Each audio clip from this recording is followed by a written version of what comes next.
পাকিস্তানের ভাগ্য এখন আয়ারল্যান্ডের হাতে। যুক্তরাষ্ট্র ভারতের কাছে পরাজয়ে প্রথম রাউন্ড থেকে বিদায়ের দ্বারপ্রান্তে পাকিস্তান। তবে তাদের সুপার 8-এ যাবার সম্ভাবনা এখনো যতটুকু আছে তা অনেক সমীকরণের উপর নির্ভরশীল। বিশ্বকাপে প্রথম রাউন্ডে প্রতি গ্রুপ থেকে 2টি করে দল সুপার 8 পর্বে খেলবে। এই গ্রুপের টানা 2 জয়ে ভারত ও যুক্তরাষ্ট্রের এখন দ্বিতীয় রাউন্ডে খেলার সম্ভাবনা অনেক উজ্জ্বল। 2 দলই আর 2টি করে ম্যাচ আছে। সেখানে যুক্তরাষ্ট্রে তাদের শেষ 2 ম্যাচে ভারত ও আয়ারল্যান্ডের বিপক্ষে খেলবে। এই 2 ম্যাচের একটিতে জিতলেই 3 জয়ে সুপার 8 পর্বে নিশ্চিত হবে অন্যতম স্বাগতিক দেশটির। আর ভারত তাদের শেষ 2 ম্যাচে যুক্তরাষ্ট্র ও কানাডার বিপক্ষে পরিষ্কার ফেভারিট হয়ে খেলবে এবং একটি ম্যাচে জয় পেলে শেষ 8 নিশ্চিত হবে তাদের। সেখানে টানা 2 পরাজয়ে খাদের কিনারায় দাঁড়িয়ে এখন পাকিস্তান।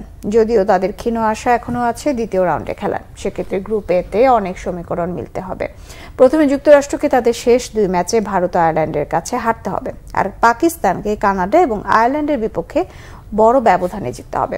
সমীকরণ যদি এমন হয় তখন ভারত গ্রুপ চ্যাম্পিয়ন হয়ে খেলবে সুপার 8-এ, আর যুক্তরাষ্ট্র ও পাকিস্তানের পয়েন্ট সমান হলে রান রেটে এগিয়ে থাকা দল গ্রুপ রানার্স আপ হয়ে খেলবে দ্বিতীয় রাউন্ডে।